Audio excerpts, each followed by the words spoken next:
우리 이 시간 말씀을 듣기 전에 우리 찬양 한 곡 하나님께 드리겠습니다. 나 주님의 기쁨 되기 원하네 하는 찬양이 있는데요, 앞에 가사가 띄워질 텐데 같이 보시면서 하나님께 먼저 같이 찬양을 드리도록 하겠습니다.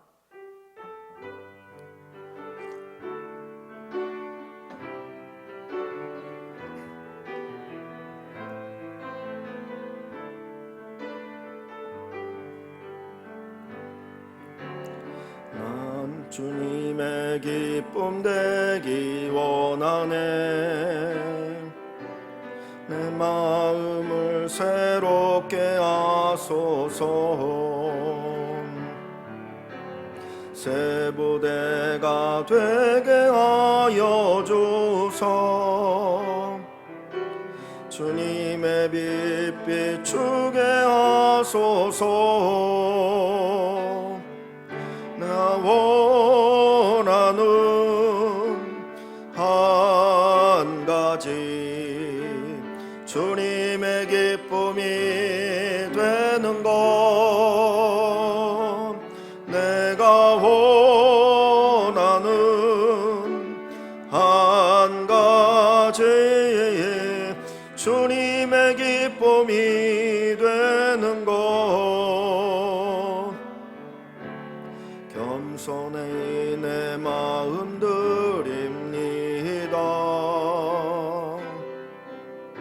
예, 모든 것 받으소서.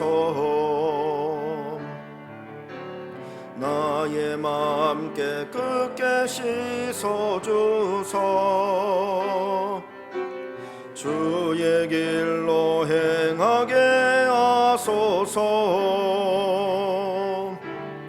원하는 한 가지, 주님의 기쁨이 되는 것. 내가 원하는 한 가지, 주님의 기쁨이 되는 것. 아멘. 우리 옆에 있는 분들하고 인사 좀 나눌까요? 반갑습니다. 한 주 동안 안녕하셨습니까? 예배 가운데 하나님의 은혜가 풍성하기를 소망합니다. 요즘 우리 20대를 보면 여기 20대는 없죠. 가치관이 우리와 너무나 다르다라는 생각을 갖습니다. 옛날에 여러분들이 젊을 때는 어떻게든지 모아서 뭘 준비해가지고 뒷날을 도모하겠다, 아니면 뒷날을 위해서 준비한다는 생각을 하는데, 요즘 젊은 사람들은 그런 가치관이 없는 것 같아서 너무나 다르다 보니까 이제 중년과 젊은이들 사이에 어떤 갭이 있고 또 갈등이 있기도 합니다. 아마 정치하는 사람들은 되게 힘들 것 같아요. 너무 이게 점점점 어떤 이 차이가 나다 보면 이쪽도 맞춰줘야 되고 이쪽도 맞춰야 되니까 참 그게 힘들 것 같다는 생각을 갖기도 합니다. 사람들은 저마다 자기가 추구하는 가치가 있습니다. 작년인가요? 어떤 한 KBS 아나운서가 회사를 사직했습니다. 아나운서 하면 얼마나 좋은 직업입니까? 요즘 아나운서 고시라고 하잖아요. 아나운서 되는 게 하늘의 별 따기처럼 힘들고 어렵거든요. 그런데 과감하게 회사를 퇴직했습니다. 다른 사람들처럼 프리랜서가 되어서 돈을 더 많이 벌겠다, 그것도 아니고 아주 젊은 아나운서가 입사한 지 얼마 안 된 아나운서가 퇴직을 했는데, 그 이유가 뭐냐면 한의학을 공부하기 위해서 다시 수능을 보겠다 그래가지고 지금 열심히 공부하고 있더라고요. 그 사람은 그 사람 나름대로 가치관이 있고 목표가 있습니다. 그 목표를 향해서 달려가고 있는 것이죠. 사람들은 저마다 자기 어떤 가치관이나 목표를 향해서 달려가는데, 우리 그리스도인에서 가장 중요한 가치관, 목표는 무엇입니까? 하나님이 저와 여러분들을 창조하시고 구원하셔서 이 예배 자리에 부르신 가장 중요한 목표가 무엇일까 하는 것입니다. 그것은 단 한 가지, 하나님을 기쁘게 해드리는 것. 하나님을 기쁘게 해드린 것. 좀 전에 우리가 불렀던 찬양처럼 내가 원하는 단 한 가지, 우리가 소망하는 단 한 가지는 하나님의 기쁨이 되는 것입니다. 그 기쁨이 되도록 하시기 위해서 주님이 이 땅에 오셨고 십자가 달려 죽으셨고 부활하셨고 지금도 하나님 우편에서 저와 여러분들을 위해서 기도하시는 줄 압니다. 여러분의 마음속에 또 저의 마음속에 하나님이 기쁨이 되는 것, 이것이 가장 제1 우선순위로 자리 잡고 있기를 원하고 우리의 삶의 최고의 목표가 되기를 소망합니다. 오늘 우리가 읽은 이 본문 9절에 보면 바울이 이런 고백을 합니다. 그런즉 우리는 몸으로 있던지라고 하는 말은 살아있던지, 이 땅에 내가 살아있던지 떠나든지 죽든지 주를 기쁘시게 하는 자 되기를 힘쓰노라. 내가 주님을 기쁘시게 하는 자가 되기를 힘쓰노라. 내가 이 땅에 살든지 주님 부르시든지 나는 항상 주님을 기쁘시게 하는 자가 되기를 힘쓰노라. 이것이 바울의 소망이었고 이것이 바울의 인생의 목표, 목적이었습니다. 주님을 기쁘시게 하는 것, 내 인생에 있어서 내 삶을 통해서 하나님이 기뻐하시는 것, 그것이 우리 인생의 귀한 목적이 되기를 소망합니다. 우리가 성경을 읽다 보면 예수님이 웃으셨다라고 하는 말을 찾아보기가 어려워요. 우리가 성경을 읽어보면 그 분위기나 그 어떤 그 내용 하나하나를 보면 주님이 우셨다, 주님이 슬퍼하셨다, 주님이 아파하셨다, 주님이 괴로워하셨다, 주님이 민망하셨다, 이런 이야기들로 가득 차 있지, 주님이 사람들을 보시고 기뻐하셨다, 웃으셨다, 즐거워하셨다, 이런 표현을 보기가 참 어려운 것 같습니다. 그런데 제가 이렇게 인터넷 찾아보니까 어떤 분이 그림을 그렸는데 예수님이 웃으시는 모습, 여러분 혹시 그런 그림 본 적이 있습니까? 예수님이 활짝 환하게 웃으시는 그 모습을 그려놓은 게 있는데 그게 너무 보기 좋더라고요. 야, 나 때문에 예수님 저렇게 웃으셨으면 얼마나 좋을까? 나 때문에 예수님이 지금 천국에서 저렇게 웃고 계시면 얼마나 좋을까? 혹시 나 때문에 지금도 슬퍼하시고 눈물 흘리시고 괴로워하시고 아파하시면 어떻게 할까 하는 마음이 있습니다. 하나님께서 여러분들을 바라보시면서, 예수님이 천국에서 여러분들을 바라보시면서 기뻐하실까요? 아니면 안타까워하실까요? 정말 오늘 바울의 이 고백처럼 내가 몸으로 있든지 떠나 있든지 주를 기쁘시게 하는 자 되기를 힘쓰노라. 이것이 우리의 고백 되기를 다시 한번 주의 이름으로 간절히 축복합니다. 이 고린도 후서 전에가 고린도 전서지요. 고린도 보낸 편지가 고린도 전서와 고린도 후서인데 이 앞부분에 쓴 편지들이 갈라디아서, 또 데살로니가 전서, 후서, 로마서이고요. 나머지는 고린도 전 후서 뒤에 바울이 쓴 거거든요. 근데 바울이 쓴 편지를 이렇게 가만히 보면은 바울의 소망이 무엇인지를 알 수 있는데 이 소망이 바울의 소망이더라고요. 내가 주님을 기쁘게 하는 것, 이것이 바로 나의 소망입니다. 그래서 살펴보니까 갈라디아서 1장에, 데살로니가 2장에, 로마서 14장에, 또는 그 후에 빌립보서 1장에 보면 표현은 조금씩 다르지만 내가 주님의 기쁨 되기를 원합니다. 내가 주님의 기쁨 되기를 원합니다. 이것이 바울의 간절한 소망이구나 하는 것을 살펴볼 수가 있습니다. 갈라디아 1장 10절에는 사람들에게 좋게 하랴 하나님께 좋게 하랴. 내가 사람의 눈치를 보겠느냐 하나님의 눈치를 보겠느냐, 내가 사람을 기쁘게 하겠느냐 하나님을 기쁘게 하느냐, 그 얘기죠. 데살로니가전서 2장 4절에 보면 사람을 기쁘게 하려 함이요 하나님을 기쁘시게 하려 함이라 그랬습니다. 로마서 14장 8절에는 우리가 살아도 주를 위하여 살고 죽어도 주를 위하여 죽나니 사나 죽으나 우리는 주의 것이로다.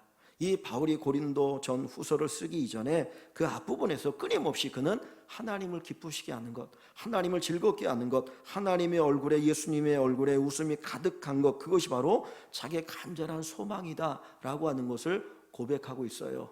그 후에 이제 빌립보서 1장 20절에 보면 바울이 로마 감옥에 갇혀 있을 때인데 그때 빌립보 교회 성도들에게 편지를 쓰면서 내가 죽을지 살지 알지 못하는 그런 상황에 있다라고 이야기를 합니다. 왜냐하면 로마 감옥에 갇혀 있는데 로마에서 바울을 언제든지 죽일 수 있는 것 아닙니까? 그러다 보니까 내가 살지 죽을지 모르는데, 그러면서 내가 원하는 건 뭐냐면 주님의 나라에 내가 같이 가는 것이다. 내가 주님의 나라에 가서 거기서 영원히 하나님 안에 안식을 누리고 사는 것이다 라고 하는 고백을 해요. 근데 그러면서도 바울이 하는 이야기가 뭐냐면 살든지 죽든지 내 몸에서 그리스도가 존귀하게 되려 하려 하나니, 내가 살든지 죽든지 내 몸에서 그리스도가 존귀하게 되는 것, 그것이 나의 간절한 소망이다.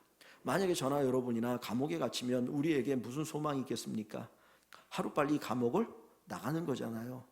내가 감옥에 갇혀서 자유를 잃어버리고 살아가니까 답답하죠. 야, 내가 이 감옥을 떠나면 복음도 마음대로 전할 수 있고 좀 더 자유의 삶을 살 수 있으니까 내가 나갔으면 좋겠다. 그거 놓고 하나님 앞에 간절히 기도할 텐데 바울은 감옥에 갇혔을 때 그거 놓고 기도하지 않았어요. 바울이 하나님 앞에 기도했던 건 뭐냐면 살든지 죽든지 내 몸에서 그리스도가 존귀 여김을 받기를 원하노라. 다른 말로 하면 내가 하나님의 기쁨이 되기를 원한다. 내가 예수님의 기쁨이 되기를 원한다. 내가 여기에 갇혀 있지만 나를 보시면서 주님이 정말 기뻐하시면 좋겠다. 이것이 바울의 갈망이었습니다.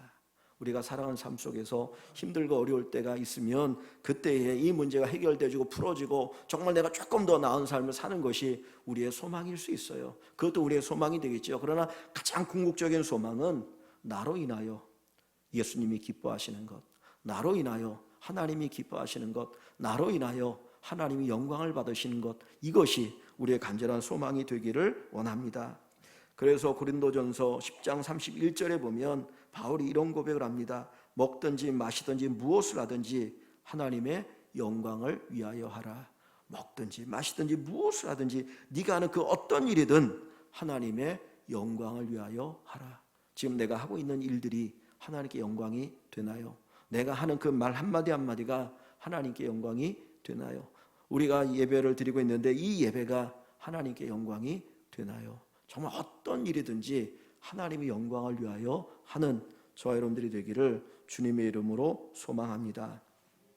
사람들이 일반적으로 구하는 건 뭡니까? 자기의 기쁨을 구하죠. 소위 말해서 자아실현이라는 말을 씁니다. 자기가 자기 되는 것, 정말 나 자신이 되어지기를 위해서 살아가거든요. 그래서 자아실현을 위해서, 자기 기쁨을 위해서 나름대로 살아갑니다. 돈을 버는 목적도 거기에 있고 어떤 지위를 얻는 것도 거기에 있고 뭐 여러 가지 것들을 하는 모든 일들이 내 기쁨을 위해서 살아가거든요. 사실 자기 기쁨을 위해서 사는 것 죄 아닙니다. 자기 기쁨을 위해서 살아야 되겠죠. 그러나 그것보다 우선되어야 할 것이 있는데 하나님의 기쁨이에요. 내 기쁨을 구하기 전에 먼저 하나님의 기쁨을 구하는 것, 하나님께 기쁨이 되어지는 것, 이것이 우리의 기도가 되어야 되고 우리의 소망이 되어야 합니다. 그래서 하나님의 기쁨을 구하면 결국은 그것이 나의 기쁨이 된다라는 거예요. 내가 먼저 하나님의 기쁨을 구할 때, 하나님이 기뻐하실 때 그 하늘의 기쁨이 내 안에 몰려오니까 내 기쁨이 될 수 있는 거거든요. 그런데 사람들은 그 생각은 안 하는 거예요. 그냥 내 마음이 기쁘면 하나님도 기뻐하시는 줄 알아요. 내가 즐거우면 하나님도 즐거워하시는 줄 알아요. 그런데 그게 아니고 하나님의 기쁨을 구하면, 하나님이 기뻐하시면 그 안에 우리에게도 기쁨이 가득하게 된다라고 하는 것입니다. 에베소서 5장 10절에 보면 바울 사도가 로마 감옥에 갇혀서 이렇게 이야기를 합니다. 에베소 교회 성도들에게 하는 그 편지의 내용 가운데 이런 말씀이 나와요. 주를 기쁘시게 할 것이 무엇인지 시험하여 보라. 주를 기쁘시게 할 것이 무엇인지 시험하여 보라. 우리가 하나님을 기쁘게 하는 것이 우리 인생의 가장 중요한 목적인데 내가 어떻게 하면 하나님이 기뻐하실까? 내가 어떻게 하면 하나님이 기뻐하실까? 내가 어떻게 하면 하나님이 기뻐하실까요? 여러분들이 어떻게 하시면 하나님이 정말 웃으시고 기뻐하실까요? 이것이 끊임없이 우리가 고민해야 될 문제라는 거예요. 내가 오늘 하루 살아가면서 내가 어떻게 하면 하나님 기뻐하실까? 내가 어떻게 하나님을 기쁘게 해드릴까? 어떻게 기쁘게 해드릴까? 그것이 우리의 고민거리가 되어지고 우리의 기도거리가 되어지고 우리의 삶의 하루의 목적이 되었으면 좋겠습니다. 그래서 잠자리 들 때 주님 오늘 저 때문에 기뻐하셨나요? 오늘 저 때문에 즐거워하셨나요? 그러면서 하나님 앞에 다시 묻는 그런 하루하루의 삶을 살아간다면 얼마나 귀하고 소중할까 하는 생각을 갖습니다. 우리가 어떻게 하나님을 기쁘게 해드릴 수 있을까요? 어떻게 하면 하나님을 기쁘게 해드릴 수 있을까요? 자, 성경 한 구절을 찾아봅니다. 어디를 보시냐면 히브리서 11장으로 가봅니다. 히브리서 11장 5절과 6절을 봅니다. 히브리서 11장은 믿음의 장이라고 얘기하죠. 성경에 있는 믿음의 사람들에 대한 그 이야기들이 간략간략하게 기록되어 있습니다. 그러면서 믿음으로 그들이 어떻게 행했는가 하는 걸 얘기하는데요. 자, 364쪽입니다. 신약성경 364쪽 히브리서 11장 5절과 6절 두 절 말씀 같이 읽어봅니다. 믿음으로 에녹은 죽음을 보지 않고 옮겨졌으니 하나님이 그를 옮기심으로 다시 보이지 아니하였느니라. 그는 옮겨지기 전에 하나님을 기쁘시게 하는 자라 하는 증거를 받았느니라. 믿음이 없이는 하나님을 기쁘시게 하지 못하나니 하나님께 나아가는 자는 반드시 그가 계신 것과 또한 그가 자기를 찾는 자들에게 상 주시는 이심을 믿어야 할지니라. 아멘. 자, 5절에는 에녹에 대한 이야기가 있고요. 그 다음 6절에는 그 에녹이 가졌던 믿음이 어떤 믿음인지를 보여줍니다. 근데 5절을 보시면 믿음으로 에녹은 죽음을 보지 않고 옮겨졌으니, 성경에 보면 죽지 않고 천국에 들어간 사람이 둘이 있죠. 한 사람 누군가요? 에녹이고 또 한 사람은 엘리야죠. 그죠? 에녹과 엘리야죠. 그런데 창세기에 보면, 창세기 5장에 보면 에녹을 얘기할 때 하나님과 동행한 사람, 그죠? 하나님과 동행한 사람, 몇 년을 하나님과 동행했습니까? 300년을 하나님과 동행했죠. 근데 에녹이 하나님과 동행하기 전에 무두셀라를 낳고 하나님과 동행했다 그래요. 그래서 무두셀라를 낳고 300년 동안 동행하다가 하나님 데려가시고, 무두셀라가 가장 오래 산 사람이거든요. 그래서 무두셀라 가장 오래 살았고, 그 다음에 이제 노아 때 하나님이 세상을 홍수로 심판을 하십니다. 근데 다시 보세요. 여기에는 뭐라고 나냐면, 에녹은 죽음을 보지 않고 옮겨졌으니 하나님이 그를 옮기심으로 다시 세상에 없더라 그랬습니다. 그는 옮겨지기 전에, 자, 하나님을 뭐 한 자라? 기쁘시게 한 자라. 하나님을 기쁘시게 하는 자라 하는 증거를 받았느니라.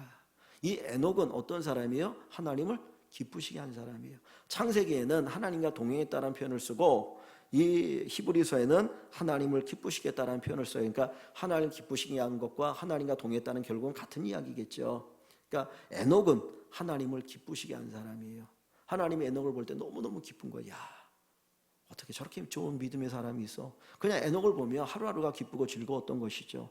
근데 사실 에녹이 살던 시대는 어떤 세상이냐면 악하고 악한 세상이었어요. 너무나 악해가지고 하나님이 세상을 물로 심판할 수밖에 없는 그런 세상이었거든요. 그러니까 모든 사람들이 믿음으로 살지 않고요, 다 불신앙을 가지고 살고 우상 숭배하고 타락하고 범죄한 그 세상인데, 그런 세상 속에서 에녹은 믿음으로 살았다는 거예요. 하나님을 기쁘시겠다라고 이야기합니다. 우리가 하나님을 기쁘시게 하는 방법이 믿음인데, 그 믿음은 어떤 믿음이냐? 이 세상이 불신앙으로 가득 찼을 때에 우리가 믿음으로 주님을 의지하고 살아가는 겁니다. 최 집사님 좀 도와주시면.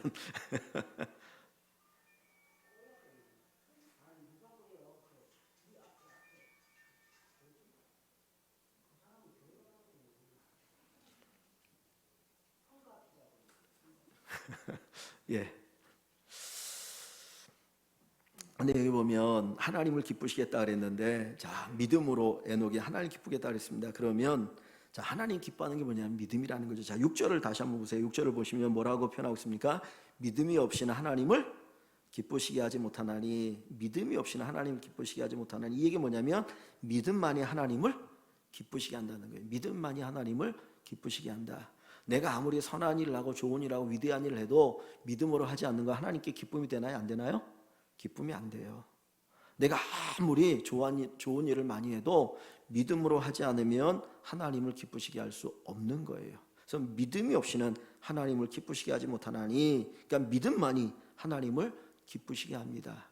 그럼 마태복음 8장에 보면 백부장이 나오죠. 그 사람은 로마인입니다. 원래 유대인이 아니고 이제 로마의 군인 장교였어요. 그래서 이제 뭐 통치한다고 유대에 파견되어진 사람입니다.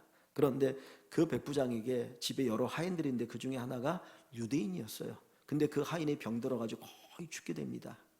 근데 이 사람이 그래도 사람을 사랑하는 마음이 있었기 때문에 나름대로 애를 써보지만 안 되니까 나중에 예수님의 소문을 듣고 예수님께 찾아왔어요.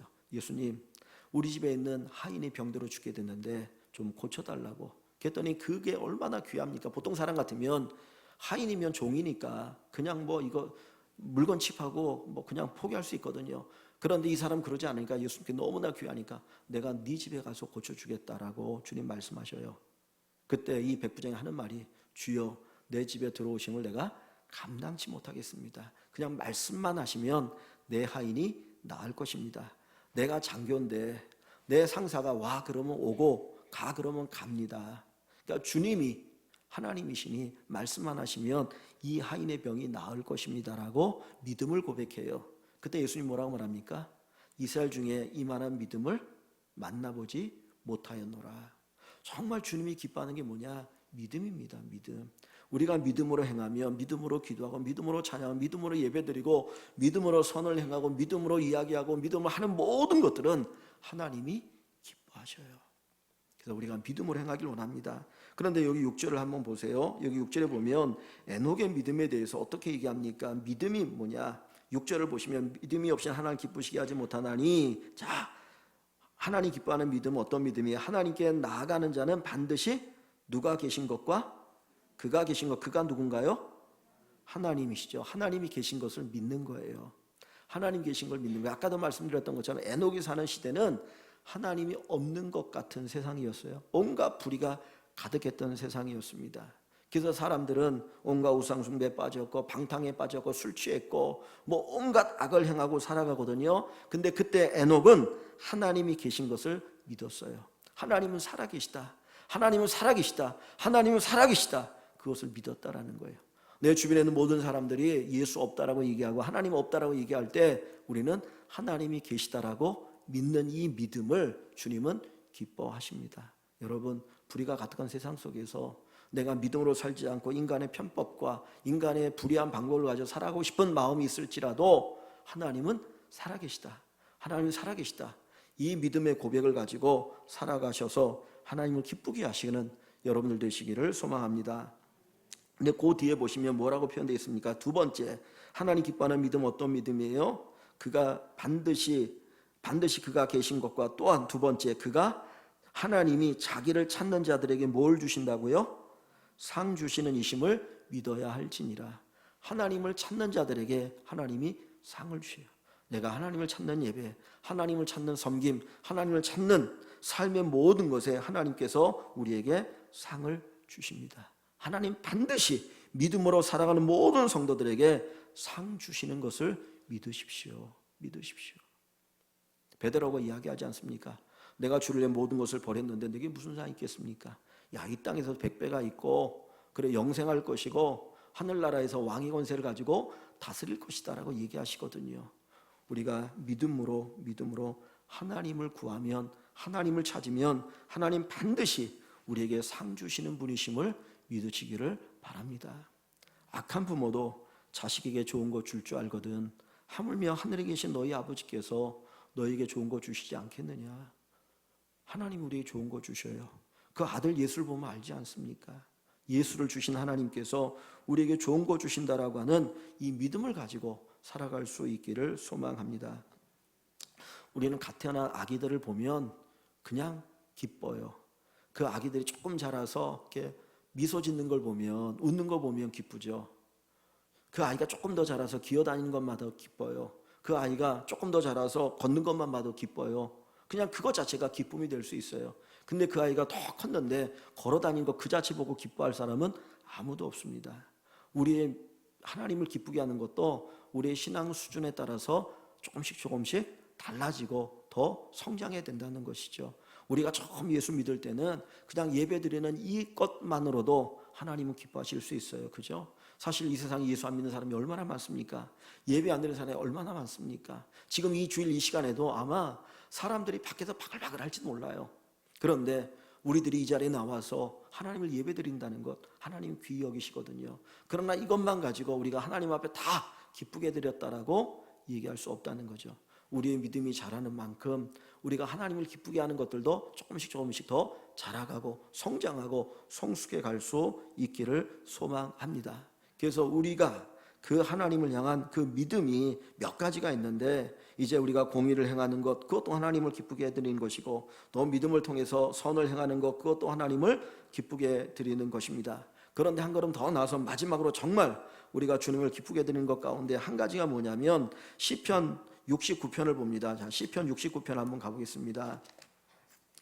구약성경의 시편 69편 30절 31절입니다. 69편 30절 31절. 자, 852쪽 구약성경 852쪽 30절과 31절 두 절 말씀을 같이 볼게요.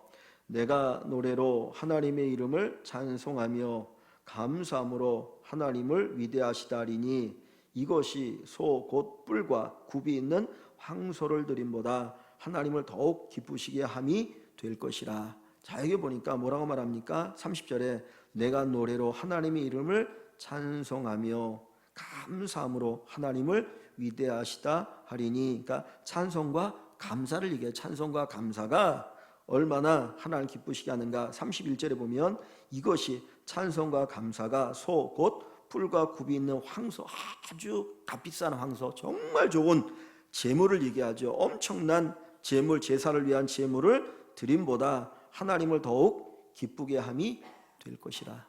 하나님이 정말 우리에게 기뻐하시는 게 뭡니까? 찬송과 감사라는 거예요. 그래서 히브리서 13장에 보면 찬송은 입술의 열매다. 우리 입으로 할 수 있는 최고의 것이 뭐냐면 찬송이라는 겁니다. 하나님께서 우리에게 입을 주신 것은 먹고 마시고 이야기하게도 하시지만 하나님을 찬양하도록 하기 위해서 우리의 입을 주셨다라는 거죠. 찬송이 위대한 제사가 되어져요. 그런데 또 하나가 뭡니까? 감사는 감사. 그런데 데살로니가전서 5장에 보면 언제 감사라고 얘기하나요?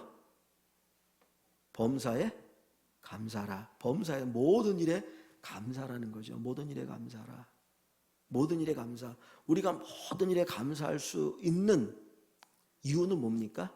하나님에 대한 믿음. 믿음이 있으면 감사해요. 지난 수요일날 선거가 있었는데 이번 선거에서 오세훈 씨가 서울시장에 당선이 됐잖아요. 근데 작년 4월 달에 총선이 있었죠. 근데 광진구에서 떨어졌잖아요. 아마 본인은 떨어지고 나서 내가 저 정치 신인한테도 져서 떨어질 수 있나 그런 많이 후회했을지도 모릅니다. 그런데 이번 선거에 서울시장이 됐거든요. 만약에 그때 국회의원이 됐으면 서울시장이 될 수 있나요? 없나요? 못 되겠죠. 나올 일이 없으니까. 근데 참 인생은 몰라요. 하나님이 어떻게 하실지 우리는 모릅니다. 근데 우리 믿음의 사람들은 단순히 세상 사람들 그 이야기를 하려고 하는 게 아니라 하나님은 우리에게 모든 것을 다 어떻게 해요? 선하게 하셔요. 그래서 모든 걸 합력하여 선을 이루게 하시거든요. 그래서 오늘 본문에 여기 뭐라고 말합니까? 뿔과 굽이 있는 황소를 드림보다 하나님 앞에 찬양과 감사를 드리는 것을 더욱 기뻐하시느니라. 믿음이 없이는 기뻐할 수 없습니다. 우리가 하나님에 대한 이 믿음이 있을 때 기뻐할 수 있거든요. 그래서 하나님께서 기뻐하시는 건 뭐냐? 믿음입니다. 내 믿음이 자라는 만큼 하나님은 더 기뻐하실 거예요. 여러분의 믿음을 점검해 보시고 정말 모든 일에 하나님 앞에 감사할 수 있는 그런 믿음이 되시기를 주의 이름으로 간절히 축원합니다. 몇 년 전에 저희 교회 표어가 하나님을 기쁘시게 사람을 행복하게 입니다. 하나님을 기쁘시게 사람을 행복하게 였습니다. 그런데 하나님을 기쁘시게 하는 것도 귀하고요. 사람을 행복하게 하는 것도 귀하죠. 그런데 이게 순서가 바뀌면 안 돼요. 순서가 바뀌면 안 돼요. 세상은 자기 행복을 먼저 구하고 그 다음에 하나님의 기쁨을 구하거든요. 그런데 우리는 하나님을 먼저 기쁘게 하고 그 다음에 사람을 기쁘게 하는 것입니다. 왜냐하면 하나님을 기쁘게 해야 사람이 행복할 수 있어요. 하나님 기쁘게 하지 않으면 사람은 불행합니다. 그런데 세상은 마귀는 야 하나님의 기쁨보다 먼저 너의 행복을 구하라 그래요. 사람의 행복을 구하라고 얘기합니다. 그래서 사람의 행복을 구했더니 결국은 인간이 불행해졌어요. 하나님을 떠난 인간의 모습이 오늘 우리의 삶 아닙니까? 하나님을 떠나면 하나님을 기쁘게 하지 않으면 인간은 행복할 수 없어요.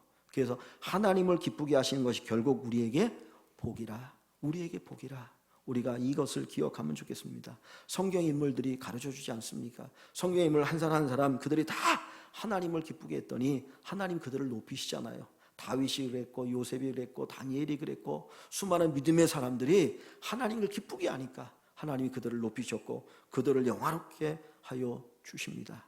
오늘 우리의 마음속에 하나님을 기쁘게 하는 귀한 축복이 있기를 간절히 축원합니다. 자, 마지막으로 성경 한 구절만 찾아보겠습니다. 빌립보서 4장입니다. 빌립보서 4장 신약성경 322쪽입니다. 322쪽 빌립보서 4장 18절과 19절입니다. 빌립보서는 바울이 로마 감옥에서 쓴 편지 가운데 하나라고 말씀드렸습니다. 그래서 아까 빌립보서 4장 20절에 살든지 죽든지 내 몸에서 그리스도를 존귀하게 하려 함이라 1장 20절이죠. 그랬던 바울인데 자 18절과 19절 말씀 한번 같이 읽어봅니다. 빌립보서 4장 18절 19절 내게는 모든 것이 있고 또 풍부한지라 에바브로디도 편에 너희가 준 것을 받음으로 내가 풍족하니 이는 받으실 만한 향기로운 제물이요 하나님을 기쁘시게 한 것이라. 나의 하나님이 그리스도 예수 안에서 영광 가운데 그 풍성한 대로 너희 모든 쓸 것을 채우시리라. 아멘. 19절 말씀 우리가 좋아하는 말씀이죠. 나의 하나님이 그리스도 예수 안에서 영광 가운데 그 풍성한 대로 너희 모든 쓸 것을 채우시리라. 부족함이 없이 우리 채워주신다는 게 얼마나 기쁘고 즐겁습니까? 너무나 귀한 아주 좋아하는 성경 구절이잖아요. 근데 그 앞에 18절을 보면 여기 보면 이제 빌립보 교회가 바울을 위해서 복음 전파를 위해서 선교 헌금을 드린 것을 이야기하고 있어요. 선교 헌금 드린 걸 이야기하고 있는데 내게는 모든 것이 있고 또 풍족한지라 하나님께서 필요한 대로 공급해 주셨다라고 하는 고백이죠. 에바브로디도, 빌립보 교회가 에바브로디도라고 하는 사람을 바울에게 보내서 선교 헌금을 이렇게 보내주었는데 너희가 준 것 선교 헌금을 받음으로 내가 풍족하니 그래서 내가 풍족했다. 그런데 이는 그랬어요. 이 선교 헌금은 받으실 만한 향기로운 제물이요, 하나님이 받으실 만한 향기로운 제물이요, 하나님을 무엇하게 하시는 것이라? 기쁘시게 하는 것이라. 기쁘시게 하는 것이라. 사실 바울이 물질이 없어가지고 이야기하는 게 아니에요. 왜냐하면 앞부분에 한번 봅니다. 앞부분에 보시면 11절 4장 11절 한번 볼까요? 4장 11절 내가 궁핍함으로 말하는 것이 아니라, 바울이 지금 로마 감옥에 갇혔으니까 물질적으로 궁핍하겠죠, 그죠? 내가 궁핍함으로 말하는 것이 아니라 어떠한 형편에든지 나는 뭘 배웠다고요? 자족하기를 배웠다는 거, 자족하는 거, 스스로 만족하는 비결을 배웠다. 12절에 그 내용이 뭐냐면 나는 비천에 처할 줄도 알고 가장 낮은 자리에 처할 줄도 알고 풍부에 처할 줄도 알고 넉넉할 때도 살 줄 알고 모든 일 곧 배부름과 배고픔과 풍부와 궁핍에도 처할 줄 아는 일체의 비결을 배웠다. 나는 어떤 환경 속에서도 자족할 줄 알게 되었다라는 거예요. 그걸 하나님 앞에 배웠다. 그 내용이 뭐냐면 13절 내게 능력 주신 자 안에서 내가 모든 것을 할 수 있느니라. 뭐 내가 기도하면 병이 낫고 뭐 엄청난 놀란 기적을 행할 수 있다라고 하는 이야기가 13절이 아니에요. 이게 뭐냐면 나는 어떤 환경 속에서도 하나님의 능력으로 살아가는 비결을 배웠다는 그 이야기를 하고 있는 거예요. 그런데 자, 그런 바울이 이 빌립보 교회가 보내준 선교헌금을 받고 나서 너무나 감사했어요. 그들이 너무나 감사하니까 18절 뒷부분에 그 헌금에 대해서 이야기하는 것입니다. 이 헌금은 하나님이 받으실 만한 향기로운 제물이요, 하나님이 너무너무 기뻐하는 향기로운 제물이요, 그 다음에 하나님을 무엇한 것이라? 기쁘시게 한 것이라. 하나님을 기쁘시게 한 것이라 그랬어요. 그리고 나서 19절에 얘기합니다. 그 헌금, 이 빌립보 교회 성도들이 하나님 기쁘게 하기 위해서 예물을 드렸죠. 헌금을 드렸잖아요. 근데 그것을 받고 나서 바울이 하는 얘기가 뭡니까? 나의 하나님이 그리스도 예수 안에서 영광 가운데 그 풍성한 대로 너희가 어떤 사람들이에요? 하나님 앞에 하나님 기쁘게 하기 위해서 드린 사람들 얘기하는 거지, 그죠? 하나님 기쁘게 하기 위해서 자기들의 것들을 드린 너희에게 너희 모든 쓸 것을 어떻게 한다? 채우시리라. 즉 이야기 뭐냐면 우리가 하나님을 기쁘게 해드리면 그게 우리에게 축복의 도구가 된다는 거예요. 내가 하나님을 기쁘게 해드린 그것이 여러분에게 축복의 도구가 되어져요. 그래서 우리가 아는 것처럼 아브라함이 아들 이삭을 바치지 않습니까? 하나님께서 이삭을 제물로 바치라고 하잖아요. 그랬더니 그 이삭을 바치니까 주님이 죽이지 말라 그러니까 안 죽였어요. 그런데 하나님 뭐라고 합니까? 이 바친 이삭을 통해서 큰 민족을 이룰 것이고 큰 복을 너에게 줄 것이라고 얘기하셔요. 그러니까 하나님을 기쁘게 한 그것이 우리에게 축복의 도구가 됩니다. 내가 주님을 기쁘게 하려고 하면 그게 축복의 도구가 되는 거예요. 그러니까 우리 자녀를 놓고 기도할 때 여러분 무조건 뭐 잘 되게 해달라고 기도하지 말고요, 하나님 내 아이가 주님의 기쁨 되게 해주십시오.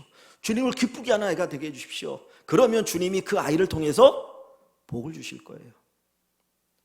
내가 물질 때문에 어려움이 있습니까? 하나님 물질에 복 달라고 기도하지 마시고 주님 물질을 주님의 기쁨을 위해서 쓸 줄 알게 달라고 기도하시면 하나님께서 그 물질을 통해서 우리에게 복을 주시는 통로가 되게 하실 거예요.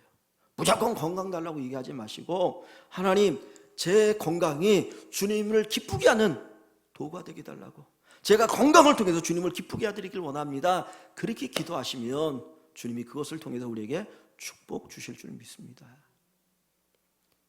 우리 인생의 최고의 덕목이 무엇입니까? 하나님을 기쁘게 하는 것. 우리가 예배를 드리는 것도 하나님을 기쁘게 하는 것, 하루하루 살아가는 것도 하나님을 기쁘게 하는 것, 우리의 모든 것이 하나님을 기쁘게 드리는 것이 되어지면 하나님이 책임져 주십니다. 하나님 복을 주십니다. 이 어려운 시대를 살아가는 성도 여러분, 하나님께서 우리에게 복 주시는 것을 믿으시고요. 하나님 우리를 구원하시는 왜 구원하셨느냐? 하나님의 기쁨 되게 하기 위해서. 우리가 하나님 기쁨 되게 되면 하나님께서 우리를 복 주시고 우리를 선하게 인도하여 주실 줄 믿습니다. 주님의 기쁨 되시는 우리 모든 성도 여러분 되시기를 주의 이름으로 간절히 축원합니다.